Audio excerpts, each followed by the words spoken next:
काली और गोरी बहू की ठंड की शॉपिंग। अजी आ गए आप, क्या सब्जी लाए हैं? सुमित्रा जी, ये देखिए मैं सरसों का साग लाया हूँ। अभी तो 2 ही दिन हुए हल्की हल्की सर्दियां पड़ते और बाजार में साग भी आने लगा। बहू को बोलना आज खाने में सरसों का साग मक्के की रोटी बना देगी। तभी सुमित्रा अपनी बहू मोनिका को आवाज लगाती है। मोनिका बहू, जरा यहाँ तो आना। जी मम्मी जी। बहू ये लो, आज रात के खाने में मक्के की रोटी और सरसों का साग बना देना, बड़े दिन हो गए खाए। इस पर मोनिका मुंह बनाकर बोलती है, उफ मम्मी जी, अभी मुझसे ये साग नहीं बनेगा, इसे तोड़ने में ही इतना टाइम लगता है। और वैसे भी मुझे सर्दियों की शॉपिंग के लिए बिग बाजार जाना है, अविनाश आते ही होंगे। मैंने टिंडे बना दिए हैं, आप और पापा जी खा लेना। और हाँ मम्मी जी, मेरे लिए ना नई वाली रजाई भरवा देना। पिछले साल पता नहीं आपने कैसे 3rd क्लास रजाई बनवाई थी, उसमें बहुत रूने हो रहे हैं। ये कहकर मोनिका चली जाती है और बनवारी बड़े उदास मन से कहते हैं, देखा तुमने भाग्यवान, कितना कहा था मैंने तुम्हें कि छोटी बहू को अलग मत करो, मगर तुमने तो उस बेचारी को आते ही अलग कर दिया। एक ही घर में 2 जगह चूल्हा जलता है। काश घर में दीवार खड़ी न करवाई होती। अजी अलग नहीं करती तो क्या करती, देखा नहीं था पूनम बहू के आते ही घर में कितना कलेश होने लगा था। एक तो ससुराल वालों ने जरा भी दहेज नहीं दिया, एक ही जोड़े में अपनी गरीब काली बेटी को भेज दिया। दोनों बेटों की कमाई में भी तो इतना बड़ा फर्क है, और बहू भी तो अपने पति की कमाई खोजेगी ना। आप बात को खत्म करो, मोनिका बहुत थक गई होगी, कल बना देगी सरसों का साग और मक्के की रोटी। अब चलो मैं खाना लगाती हूँ, खा लो। एक तरफ जहाँ सुमित्रा और बनवारी बड़े से डाइनिंग टेबल पर बैठकर खाना खाते हैं, तो वहीं दूसरी तरफ गरीब घर की पूनम दीवार के पीछे मिट्टी के चूल्हा फूंक कर खाना बना रही होती है। तभी अर्जुन आ जाता है। अरे पूनम, तुम गैस चूल्हे पर खाना क्यों नहीं बनाती हो? इस चूल्हे पर खाना बनाने से धुआं तुम्हारी आंखों में लगता है। अजी मैं अपने बाबा के घर भी तो चूल्हे पर ही खाना बनाती थी, और फिर आपकी 10,000 की तनख्वाह में अगर मैं गैस सिलेंडर पर खाना बनाऊंगी तो घर की दाल रोटी चलानी भी मुश्किल हो जाएगी। कल से ओस गिरने लगी है ना, इसलिए आज जलाने के लिए लकड़ियां भीग गई थी, तो इसलिए धुआं हो रहा है। आज से मैं लकड़ियां अंदर ही रख दूंगी। अब आप जल्दी से हाथ मुंह धो लीजिए, गरम गरम रोटी बना रही हूँ, खा लीजिए, वरना ठंडी हो जाएंगी तो अच्छी नहीं लगेंगी। सुमित्रा के 2 बेटे थे, जिससे 2 बहू आई। जहाँ मोनिका ऐश में जिंदगी जी रही होती है, वहीं बेचारी काली पूनम गरीबी में जिंदगी बिता रही होती है, जिससे कि उसकी सास ने सिर्फ उसके काले रंग के चलते ही अलग कर दिया था। सुबह सुबह मोनिका अपने कमरे में बैठी नेल पॉलिश लगाते हुए कहती है, अविनाश आज तुम्हें सैलरी मिल जाएगी ना? हाँ मेरी प्यारी बेगम साहिबा। तो फिर तुम मुझे शॉपिंग के लिए ले चलोगे ना? देखो ना मेरे सारे स्वेटर पुराने हो गए हैं। इतने में सास सुमित्रा कमरे में आती है। मगर मोनिका बहू, पिछले साल की सर्दियों में कितने सारे ढेरों स्वेटर खरीदे थे, फिर इस साल सर्दी की शॉपिंग इतना खर्चा ठीक नहीं। 2 पैसे बचाना सीखो, कल को काम आएंगे। अपनी सास को कमरे में देखकर मोनिका चिढ़ जाती है। अच्छा तो आप कान लगाकर हमारी बातें सुन रही थी? मम्मी जी आपको तो पता है मेरे मायके वाले बहुत अमीर हैं। अपने घर में मैं हर साल सर्दियों में शॉपिंग के लिए जाती थी, तो यहाँ भी जाऊंगी और आप मुझे नहीं रोकोगी। सुमित्रा को अपनी बहू का ये बर्ताव बुरा लगता है, मगर वह बिना कुछ बोले चुपचाप चली जाती है। सैलरी मिलने पर अविनाश मोनिका को शॉपिंग के लिए पैसे दे देता है। मोनिका, कल ऑफिस में मुझे बहुत काम है, तो मुझे रात भर जाकर उसका असाइनमेंट बनाना है, तो तुम माँ के साथ शॉपिंग के लिए चली जाओ।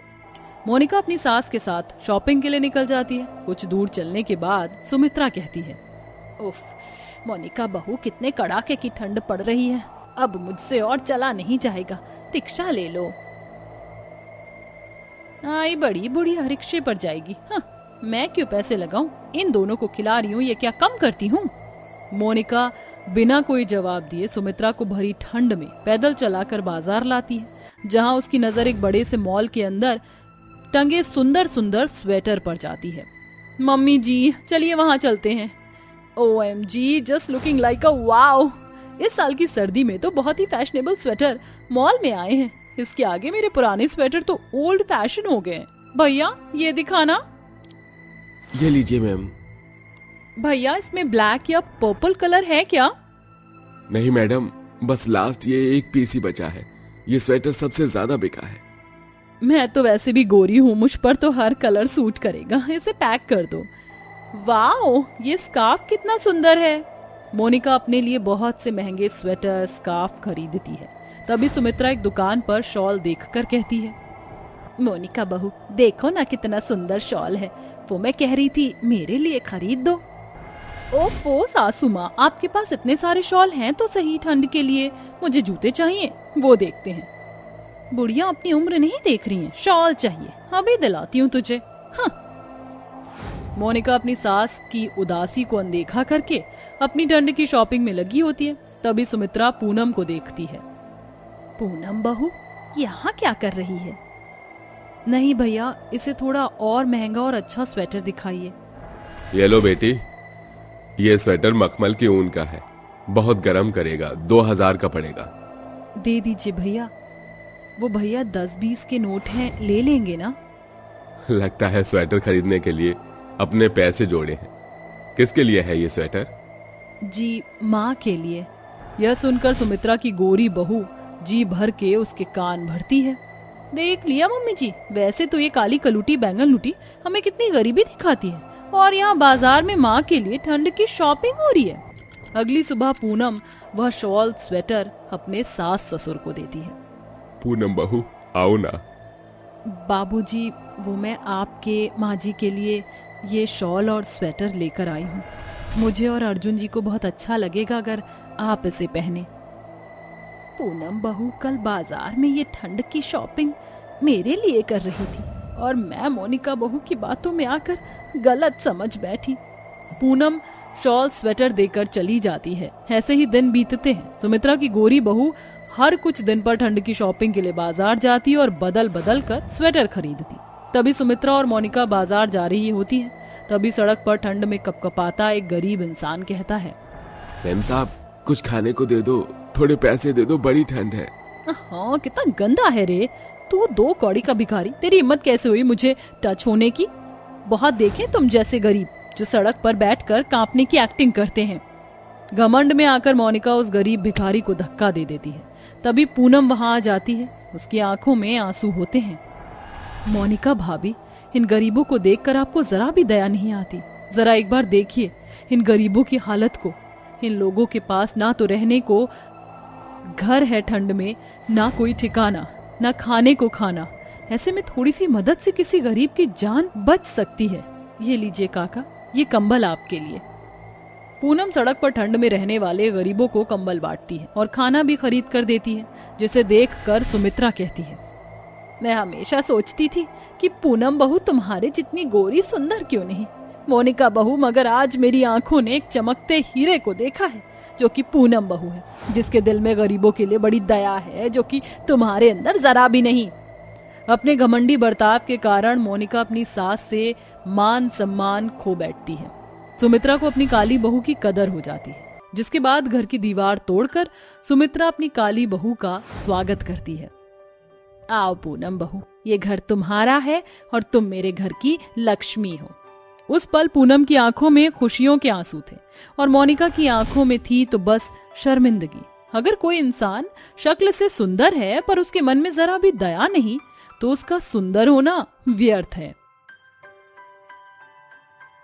शरीफ देवरानी की 420 जेठानी। आज तक अपने कर्म का फल सभी को ही मिला है, चाहे अच्छा हो या बुरा हो। उस चीज से कोई बच नहीं पाता और 420 करने वाले लोग भी कहाँ बच पाते हैं।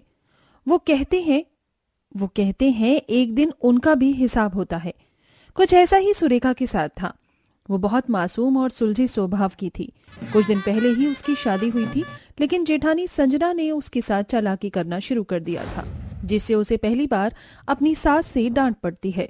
सुरेखा बहू, मैंने तुझे कहा था ना कि मेरे लिए मूंग की दाल का हलवा बना दे घी डालकर, तूने बनाया क्यों नहीं? सच बोल रही हूँ मैं, मूंग की दाल का हलवा ये कटोरा भरकर बनाया था। आधे घंटे पहले की बात है, पता नहीं अब वो कहाँ गया। अच्छा, जमीन खा गई या आसमान निकल गया? मुझसे मत बोल, संजना, तू तो यही थी ना? तूने खा लिया है? तूने खाया है तो बता दे। ना ना ना, अब ना माँ जी, मैं क्यों खाऊंगी? मैं तो मूंग की दाल की बनी हुई दाल नहीं खाती, हलवा कहाँ से खाऊंगी? मुझे तो लगता है बनाते बनाते देवरानी ही खा गई है। वैसे भी जब आपने कल बोला था तो कह रही थी, हाँ माँ जी मुझे भी पसंद है, मैं बना दूंगी। मुझे पसंद है दीदी, पर सच में मैं क्यों खाऊंगी? ये तो माँ जी ने बनवाया था ना। झूठ मत बोल, कब से मेरा मन था और तूने ऐसे कर दिया। मुझे तुझसे ये उम्मीद नहीं थी छोटी बहू। मोहिनी टेबल से उठकर कमरे में चली जाती है। सुरेखा भी रोते हुए कमरे में चली जाती है। वहीं खड़ी खड़ी संजना मुस्कुरा रही थी। अरे वाह, मजा आ गया। क्या डांट पड़वाई है मैंने अपनी देवरानी को। दरअसल वो हलवा तो मैं खा चुकी हूँ। अरे वाह, मेरा मूंग की दाल का हलवा तो बहुत अच्छा बना है। इसकी खुशबू और रंग दोनों चीज परफेक्ट हैं। माँ जी खाएंगी तो तारीफ करेंगी। ओहो, देवरानी जी ने इतना अच्छा मूंग की दाल का हलवा बनाया है कि खुशबू मुझे यहाँ तक आ रही है। अभी इसे तो मैं खाकर रहूंगी। संजना सुरेखा के जाते ही रसोई में मूंग की दाल का हलवा एक दो बार टेस्ट करती है और फिर धीरे धीरे सारा खा जाती है। बाप रे बाप, ये हलवा तो मैंने सारा चट कर दिया। अब माँ जी क्या खाएंगी? कोई नहीं, मैं अपनी 420 की तरकीब लगाती हूँ, जो मैं पहले स्कूल कॉलेज में किया करती थी। इतना सारा हलवा खाने के बाद अब कुछ तीखा खाने का मन कर रहा है। जरा नमकीन खा लेती हूँ। वैसे वो नमकीन माँ जी ने मेहमानों के लिए रखवाई है, पर मुझे की फर्क पैंदा है। संजना छुपकर रसोई में रखी हुई मेहमान वाली नमकीन खा लेती है। दिन गुजरते हैं, उसका जब मन करता है तब वो नमकीन निकाल कर खा लेती है। एक दिन संजना के पति के ऑफिस के दोस्त आते हैं। मोहिनी सुरेखा को चाय नाश्ता लाने को कहती है। इतने में संजना एक्टिंग करते हुए सास को रसोई में लाती है। बहू, ऐसी कौन सी बात है जो तू वहां नहीं कर सकती थी, मुझे रसोई में लाई है? माँ जी, यहाँ पर तो मेहमान वाली नमकीन बिल्कुल भी नहीं है। देखिए, एक तो चम्मच जितनी है। अब क्या मैं ये रखूं उनके दोस्तों के सामने? पता नहीं कौन खा गया। हे भगवान, मैं 5 किलो का नमकीन का पैकेट लाई थी, कौन खा गया? अभी तो हमारे घर में कोई मेहमान भी नहीं आया जो निकली हो। सच सच बताओ, तुम दोनों बहू में से किसने खाई है? माँ जी, मैं तो बिल्कुल नहीं खा सकती। मुझे पता है ये मेहमान वाली नमकीन है। शायद देवरानी जी ने ये खा ली होगी चाय नाश्ते में, सुबह शाम। वो नहीं है ना, उन्हें कुछ पता नहीं है इस घर के नियम वगैरह। सुरेखा बहू, तुझे नमकीन खानी ही थी तो एक बार पूछ लेती। ये भैंस की तरह ढकोसने की क्या जरूरत थी? माँ जी, मैं इतनी सारी नमकीन नहीं खा सकती हूँ। हाँ, तो हम तुम्हारे कौन सा कह रहे हैं कि एक बार में खाली है? धीरे धीरे रोज खा रही होंगी। माँ जी, मैं पकौड़े बना देती हूँ, वो बेचारे अपने दोस्त के साथ बाहर बैठे हैं। हाँ बहू, और तू खाने पीने के मामले में ऐसे मत किया कर, नाक कटवाने वाली चीजें। मैंने कुछ नहीं किया माँ जी, मैंने उस दिन भी कुछ नहीं किया था। पता नहीं ये सब क्यों हो रहा है, कौन कर रहा है? फिर 420 जेठानी अपनी शरीफ देवरानी को फंसाकर मन ही मन बहुत खुश होती है और चाय पकौड़े बनाकर मेहमानों को परोसती है। वक्त गुजरता है। संजना की 420 करना छूट नहीं रही थी। एक दिन सास अपनी साड़ी लाई थी जो कि संजना को बहुत पसंद आती है। वो छुपकर साड़ी ट्राई करती है पर उससे वो फट जाती है। ओह नो, अब क्या होगा? ये साड़ी मुझे इतनी पसंद आई है और माँ जी ने अगर फटी हुई देख ली तो वो मेरे को इस साड़ी की तरफ फाड़ देंगी। वक्त आ गया है, अब अपनी 420 दोबारा दिखाऊं। जल्दी से टेबल पर ही रख देती हूँ। संजना कपड़े चेंज करके वापस साड़ी को पैक करके टेबल पर रख देती है और पोंछा लगाने की एक्टिंग करती है। तभी सुरेखा वहां से गुजरती है। अरे सुरेखा, जरा रुकना, माँ जी एक साड़ी लाई है, मुझसे सब्र नहीं हो रहा। तुम जरा खोल कर दिखाओ ना, उसका डिजाइन कैसा है? माँ जी अंदर है। ठीक है दीदी, तो देखो माँ जी अपने लिए साड़ी कैसी लाई है। सुरेखा साड़ी खोलती है। इतने में सास अंदर आती है और संजना पोंछा लगाने की एक्टिंग करती है। अरे बहू, मेरी साड़ी खोलकर क्या कर रही है? मेरे आने का सब्र नहीं कर सकती थी। माँ जी, वो दीदी। हाय रब्बा माँ जी, आपकी इतनी सुंदर साड़ी है और आप फटी हुई लेकर आई हो। देखना, कोने से खराब है बिल्कुल। अरे हाँ माँ जी, ये फटी हुई कैसी है ये? हाय रब्बा, मेरी 10,000 की साड़ी है, ये फट कैसे गई? सुरेखा बहू, तूने इसे निकाला है ना बॉक्स में से? तूने फाड़ दिया? तेरे को अकल वगैरह है कि नहीं? सुरेखा, अगर तुम्हें साड़ी देखनी थी तो आराम से देखती, इतनी हड़बड़ाहट में क्यों कर दिया? अब हो गया ना नुकसान। मैंने ऐसा कुछ नहीं किया दीदी। चली जा मेरी नजरों के सामने से। आजकल तू बहुत काम खराब करने लग गई है। जाकर सारे कपड़े धो, निकम्मी निखट्टू कहीं की। सुरेखा आंखों में आंसू लिए वहां से कपड़े धोने चली जाती है कि उसका पति पवन उसके पास आता है। क्या बात है सुरेखा, तुम रो क्यों रही हो? माँ की बात से परेशान हो? मैं जानता हूँ तुमने कुछ नहीं किया, भूल जाओ जो हुआ। मैंने कुछ नहीं किया जी, फिर भी। शांत शांत जान। अच्छा, मैं दोस्त के साथ बाहर जा रहा हूँ। जी। सुरेखा कपड़े धोने के बाद रसोई से गुजरती है तो हंसती हुई जेठानी की आवाज सुनती है, जहां वो बड़ी खुशी से अपनी चालाकियों का जिक्र कर रही थी। ये सब सुरेखा सुन लेती है। अच्छा, तो दीदी आपने मुझे फंसाया है। अब मैं घरवालों के सामने आपका पर्दाफाश करके ही रहूंगी। मेरे पास एक तरकीब है। सुरेखा जेठ और सास को जाकर सब कुछ बताती है, जिससे वो उसकी मदद के लिए राजी हो जाते हैं। शाम को नीलेश 1 लाख रुपए से भरी अटैची मोहिनी को देता है। वहीं संजना भी थी। माँ, ये 1 लाख रुपए हैं, इसे संभाल के रखना। काम के पैसे हैं, कल लूंगा। ठीक है बेटा।